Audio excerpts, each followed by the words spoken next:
yung legal and also the panel of prosecutors. But just the same, dapat magtuloy-tuloy pa rin ang impeachment trial. Pero hindi naman po ito mai-consider na forum shopping, kumbaga. Unang-una, hindi ang House ang nag-file ng complaint. So, ang in-initiate lang ng House ay yung impeachment trial through the transmission of the articles of impeachment. The committee report, the action of the ombudsman was upon the recommendation of a committee report from the House of Representatives. So, we are looking forward pa rin for the impeachment trial to proceed. Ma'am, meron din pong statement si Representative Erwin Tulfo regarding the possibility of refiling the impeachment complaint in the 20th Congress. Parang meron daw po siyang narinig na ganong usap-usapan. Can you confirm po if merong ganun pong plano? Saan kaya niya narinig? Kasi ako nandito din ako, wala akong naririnig. The House transmitted the articles of impeachment already. We are awaiting for the Senate to act on its duty to proceed with the impeachment trial. That is what we are focusing on. And sa posisyon po ba ng House, kailangan pa ng refiling? Bakit po or bakit hindi? Ngayon, ang tinututukan ng House through the prosecution panel is the preparation of the impeachment trial on the articles of impeachment that was already transmitted by the House of Representatives.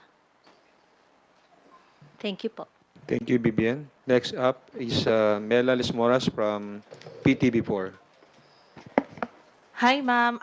Follow up lang po kay Ate Vivian kanina. Sabi nyo, hindi ang House ang complainant. So, sino po dapat yung complainant, ma'am? Well, the ombudsman can can initiate investigations on their own. So again, it was an initiative of the ombudsman acting upon the recommendation of the House committee. So yun ang kaya kong sagutin sa ngayon. Opo. And ma'am, follow up lang po dun sa video statement nyo kagabi. Sabi nyo, pakiusap lang sa tagapagsalita ng Senado, huwag sanang lituhin ang publiko, huwag gawing dahilan ng isang clerical detail para ipasa ang sisi sa Kamara. Can you just further elaborate po? Mukhang kasing gustong gamitin ng ating spokesperson ng impeachment court na dahilan yung pag-serve ng entry of appearance that was unlabeled, untitled when it was sent here sa House of Representatives. Hindi 'yon ang pwedeng maging cause ng delay. Again, as I said, the entry of appearance is not a requirement for the impeachment trial to proceed. Ang obligasyon, ang duty ng House of Representatives doon sa proseso ng impeachment trial ay nagampanan na natin. Ang inaantay na lang yung Senado para mag-proceed sa trial. So, yun ang tingin ko na wag natin lituhin yung mga tao na papasa sa Kamara ang dahilan kung bakit wala pa rin tayong nakikitang impeachment trial sa ngayon. Hindi po ang Kamara ang nagpapaantala ng impeachment trial. In fact, handa na at patuloy na naghahanda ang ating prosecution panel para mag-ipresenta ang mga ebidensya doon sa Formidable at mga respetadong abogado po yung nasa defense team so paghandaan na lamang po nila yon at yon ang awayin po nila at wag po yung impeachment court. For the record lang din ma'am, coming from the House spokesperson, inaaway po ba ng Kamara ang Senado? Wala naman kaming inaaway. Kami lang ay ini-emphasize lang namin kung ano ang naging tungkulin namin at nagawa na namin, inaantay na namin na gawin ng Senado ang kanila namang obligasyon at responsibilidad at tungkulin doon sa saligang batas patungkol sa impeachment proceedings, lalong-lalo na sa pagtuloy ng impeachment trial. Hindi po kami nangaaway. Siguro din, ang ating spokesperson, wag din magsalita bilang parang sa depensa. Do not speak for the defense. Speak for the impeachment court. Opo. And last follow-up na lang, ma'am. Kasi, ayun nga, na-interview kasi si, ano naman, na-interview din si Attorney Odi Bukoy sa isang show sa ABS. At ang sabi nga niya dito, parang lawyering for VP Sara yung panig nga ng Senado. May sinabi siya, if you will recall, I heard a soundbite from the statement of the Senate spokesperson, Attorney Tongol. Sinabi niya, if I were the Vice President, I will file a motion to dismiss. Why is he hinting? Why is he telegraphing? Hindi po ba? So ano po yung masasabi ng Kamara tungkol dito? At paano kaya to makakaapekto kung may mga ganitong stand yung Senate Impeachment Court? Paano ito makakaapekto sa prosekusyon? Siguro ang ating spokesperson ng impeachment court ay ini-echo lang yung, kasi as a spokesperson, you speak for the body that you are representing, no? So baka yun yung naririnig niya mula dun nire-represent niya. Kaya nga sinasabi natin, we want to see an impartial, transparent, impeachment court na handa tanggapin ang ebidensya, handang pakinggan ang ebidensya at magdesisyon ayon sa ebidensya na kaya nating na ilalahad at ipepresent ng prosecution panel pag tinuloy na nila ang impeachment trial. Okay, thank you po. Thank you, Mela. We will now hear a question from Billy Vegas of Abante Politico. Attorney, magandang hapon po. Attorney, hingi lang po ako ng reaction doon sa sinabi ni Senator Amy Marcos. Sabi po niya, bakit ako na senador ang hinahanapan mo ng aksyon? Yung amo mo dyan nakatira, bakit hindi mo tanungin?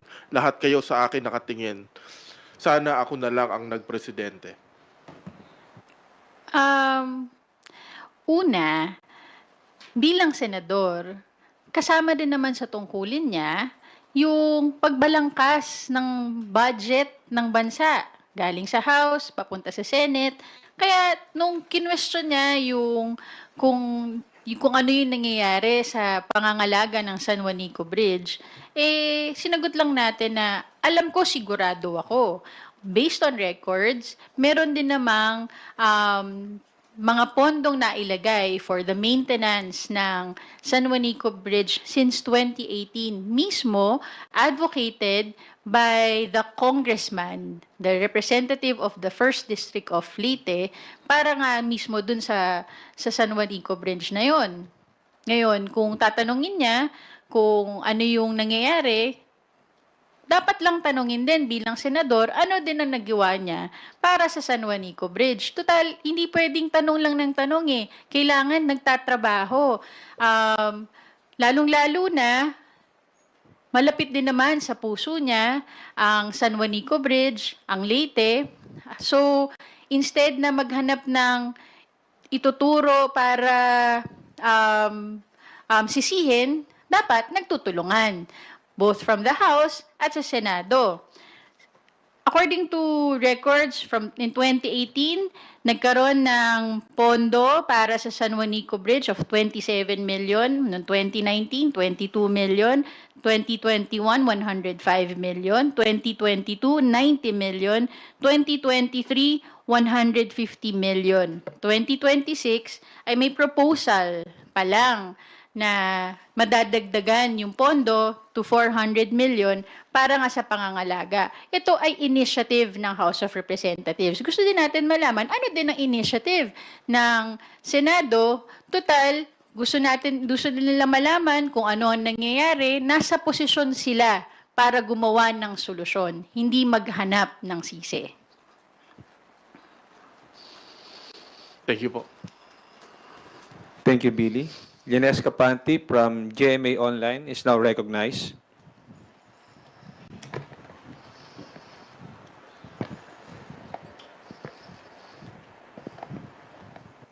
Good afternoon po, ma'am. Yung balikan ko lang po yung sa ombudsman.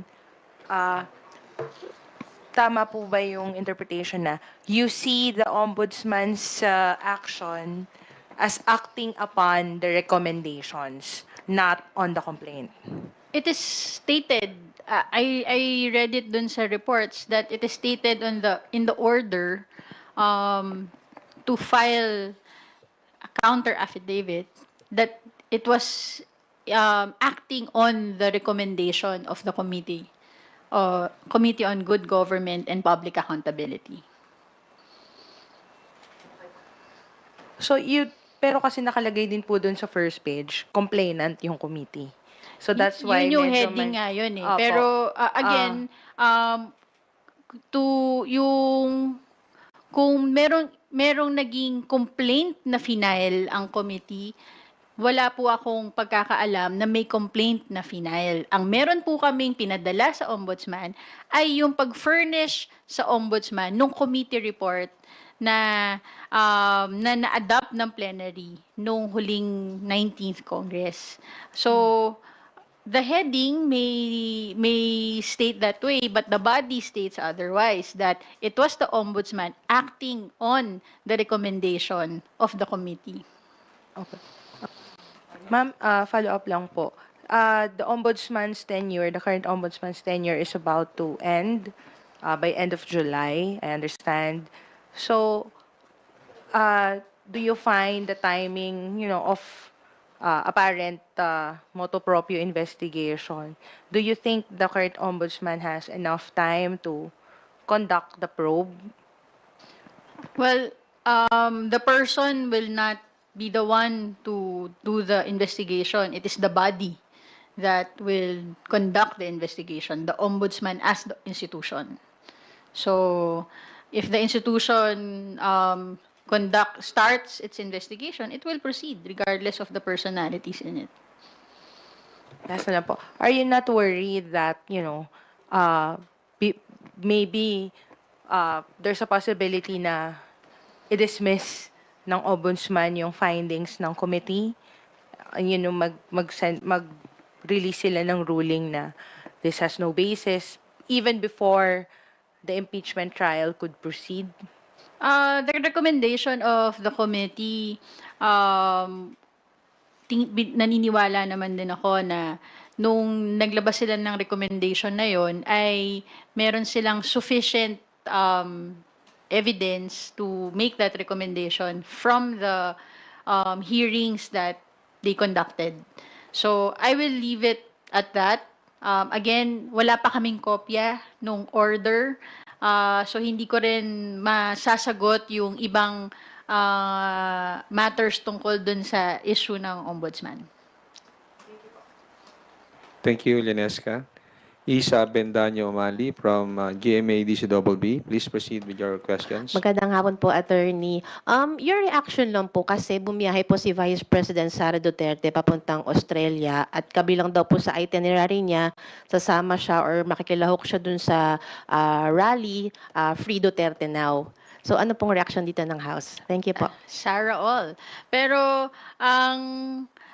alam nyo, hindi ko alam kung if that is an official travel or if it's a personal travel, but lagit lagi bilang halal na opisyal na bayan, yung oras mo na ginugugol sa loob at labas ng ating bansa, at ito man ay pang personal o opisyal, dapat para sa taong bayan, hindi sa personal na interes. Para hindi nasasayang ang tiwala, ang pondo, at binigay na mandato ng Pilipino sa atin.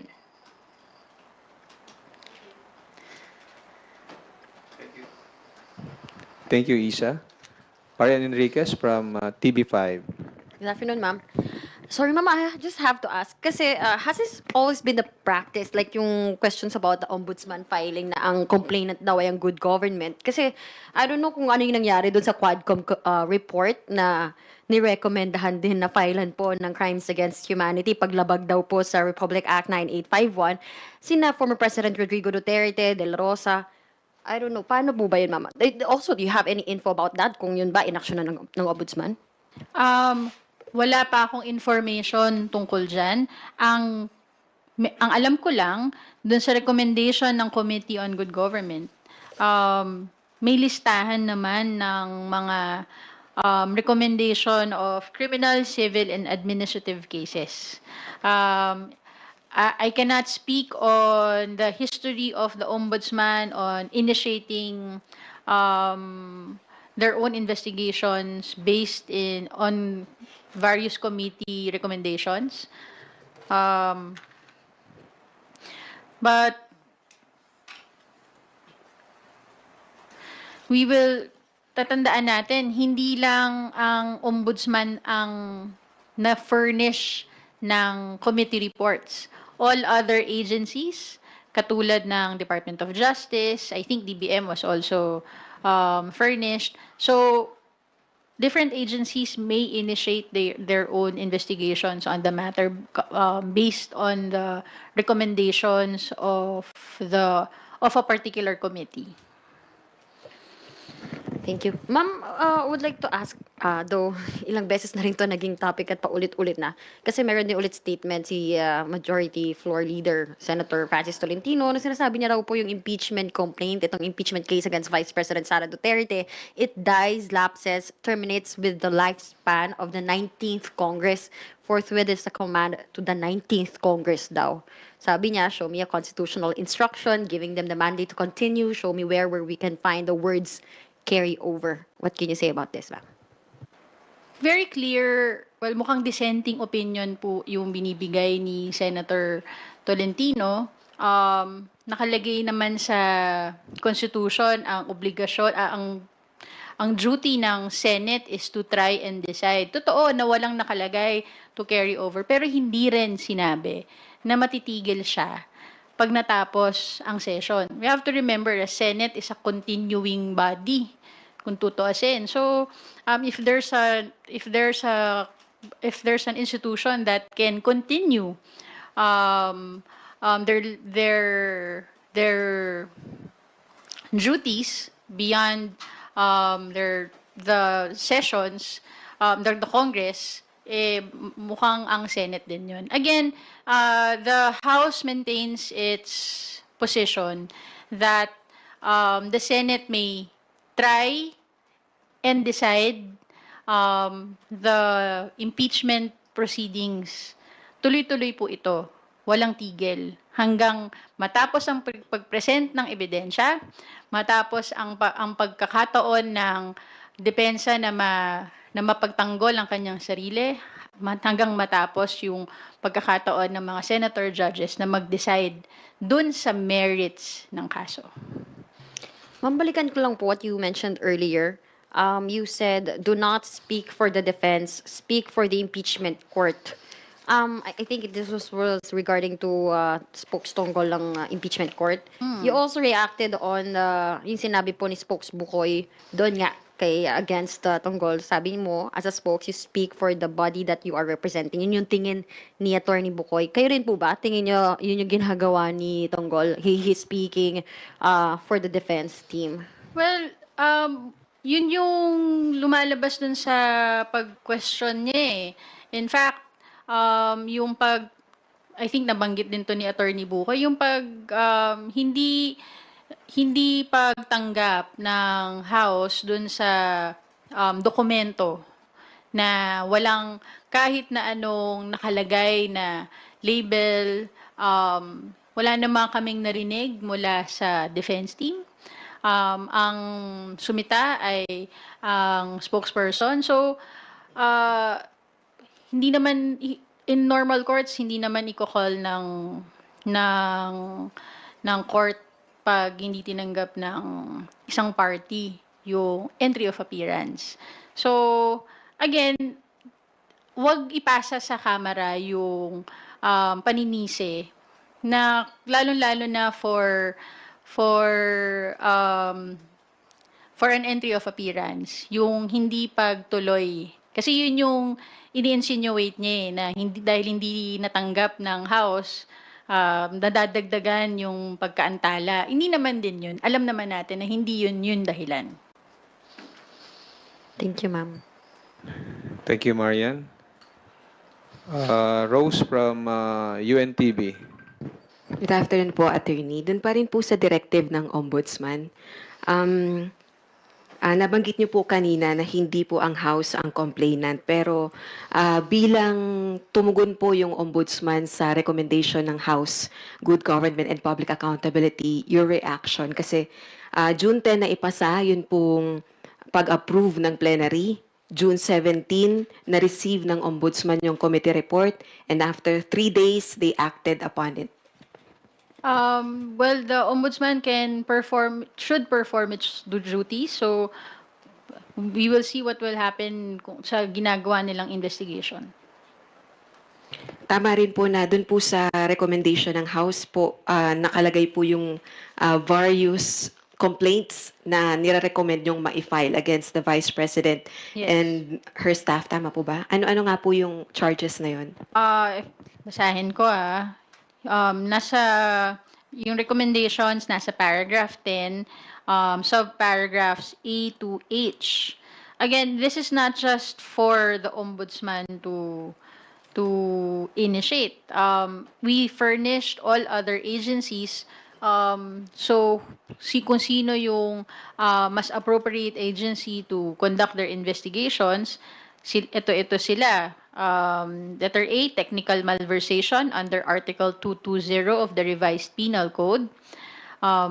Against Vice President Sara Duterte, SDOs Ms. Acosta and Mr. Fajarda in relation to Article 217 on the presumption of malversation for having used confidential funds for purposes other than for confidential activities. Paragraph B, falsification under Article 171 of the Revised Penal Code for making it appear that funds were disbursed to actual individuals where acknowledgement receipts were questionable, ink, penmanship, and existence of the recipients. Letter C, Paragraph C, use of falsified documents under Article 172 of the Revised Penal Code, evident in the use of the falsified acknowledgement receipts. Subparagraph D, perjury under Article 183 of the Revised Penal Code against Vice President Sara Duterte and Ms. Acosta as the notarized certification contained a statement that the funds were used for necessary and legal purposes in relation to the agency's confidential activities as signed by the head of agency and special dispersing officers. Bribery under Article 210 and 211 of the Revised Penal Code against Vice President Sara Duterte and Attorney Fajarda being the individuals who offered the white envelopes containing money other than salaries to employees of the Department of Education. Corruption of public officers under Article 212 of the Revised Penal Code against DepEd employees involved in the illegal disbursement and improper liquidation of subject confidential funds. Paragraph G, plunder under Republic Act 7080 against Vice President Duterte, DepEd officials, Mr. Fajarda, Attorney Fajarda, Major General Mempin, Lieutenant Colonel Nolasco, Colonel Lachica, Yusek Sevilla, and OVP officials, Attorney Lopez, Mr. Ortonio, Ms. Acosta, Colonel Lachica, and John Does for amassing at least 50 million pesos in public funds, while the confidential funds misused amounts to 612.5 million. And the wheel of conspiracy in Arroyo versus People has been established during the committee hearings. And finally, subparagraph H, betrayal of public trust and culpable violation of the Constitution. Yeah. Ma'am, is it correct to say na yung mga evidence na nakalap ng good government with regards to this charges, same din po yung attachment ng House Prosecution Panel sa impeachment trial? I cannot answer that. I do not know. I have no personal knowledge on the pieces of evidence that will be presented in the impeachment trial. But are you looking forward to na mapapanagot si VP Sara and yung mga sangkot dun sa misuse, alleged misuse ng confidential funds, hindi man sa impeachment court, pero sa hukuman? Dapat ang mga public officials na may misuse of public funds ay mapanagot.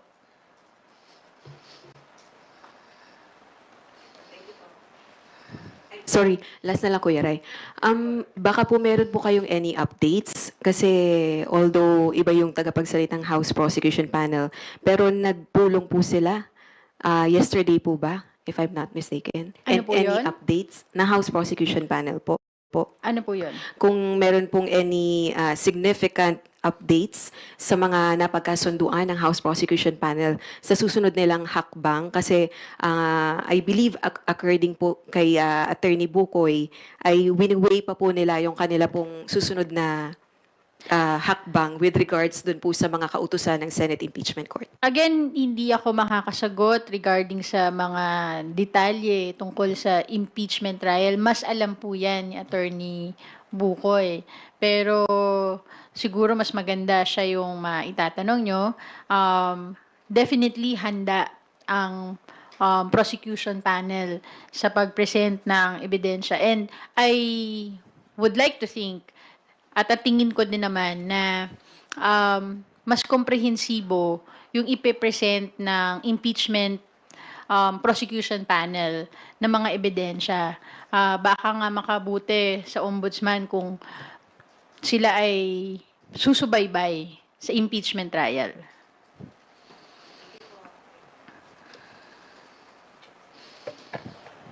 Thank you, Rose. Are there any further questions? Okay. Big Sumintak from Net25. Attorney, clarification lang. Kasi according to the report, the ombudsman acted upon doon sa committee report ng House Committee on Good Government. And the House is not the direct complainant. So is it safe to say that the House of Representatives, based on the approved committee report in the plenary, is the indirect complainant on that matter? I cannot answer that at the moment. I want to study further yung ang ibig sabihin nung nilabas ng ombudsman. Ang kaya ko lang sabihin yung mga factual na information na meron ako. Thank you, Vic. If there are no, okay, Lenes Capante again from GMA Online. Promise yan. Sorry. Kasi po, don't you find it suspicious that the ombudsman will identify the House as a complainant when it could have easily said that acting upon on the recommendations, we are doing this motu proprio investigation. Why did it have to identify the House as a complainant in this case? Bakit nga, 'di ba? Pero again, ang sasagutin ko lang sa inyo yung factual na meron ako. Ang mga tanong na yan, tatanungin ko din. Pero ano ba? May issue ba kung ang House of Representatives ang complainant for the record? Sa ngayon, again, ang ginawa lang kasi ng House is to furnish them of the committee report. Kaya gusto ko munang tignan mabuti yung saan nanggaling yung pag-identify na ang House yung complainant. Pero kung sa record, sa record ng House, wala pa kayo na-encounter na ganito? Kaya nagtataka rin ba talaga kayo? Ako hindi ko masasagot. So I have to confer with the House officials to check on this. Kasi wala rin pong binibigay sa media, sa ibang media outlet, wala pong binibigay na kopya yung ombudsman. Wala din po kami. Tatanungin niyo ba yung ombudsman, ma'am? Wala pa po akong kopya so Susulat kayo sa ombudsman para malinawan? malalaman ko mamaya siguro. Aalamin ko muna kung ano yung hangga't wala akong kopya, hindi ko mapapaliwanag kung ano yung pinanggalingan nung sa ombudsman. Ang kaya ko lang masagot ay kung ano yung meron kami on record. But what was running through your mind when you saw that document? Kasi kanina when Nasel was asking you, bakit nga? So, ano po yung nasa isip niyo na nabasa niyo? Well, ano yung gusto mangyari dun sa investigation siguro. Pero sa ngayon, kailangan ko munang tignan mabuti kung saan nanggaling yung paglagay ng kung ano for my personal consumption po ito kung paano nailagay ang house as the complainant. Ma'am, another clarification. Since the ombudsman, inilagay nila as complainant on their motu proprio actions regarding the committee report, na according to you, as of this time, hindi kayo complainant. May pinopoint yata, if I'm not mistaken, Nasel, na suspicious ba yun? Dahil baka ang House, because of the pending impeachment against the Vice President, forum shopping. Kaya inuulit ko, hindi ang House ang nag-initiate ng complaint. We transmitted the committee report that was adopted by the plenary to the Ombudsman. Again, I can only give you factual information as of the moment. One last point, ma'am. Hindi ba kayo nagdududa na Ombudsman Martires was Duterte appointees at saka retirable na siya, tapos now he is doing this, na medyo lahat kayo na surpresa din? No comment. Pero ma'am, nakausap niyo na sina Kong Chua and other Kongs na member ng Good Government Committee. Nagulat din ba sila? Nagtataka rin ba sila? As far as Congressman Joel Chua, wala siyang final na complaint. Pero ano reaction niya, ma'am? Nagulat, nagtataka rin siya. Again, ang alam lang ni Congressman Joel Chua, wala siyang final na complaint. Committee report, meron silang natapos. Okay, with that, we're now wrapping up and conclude. Before we conclude, may question Feeling ko pa? wala na.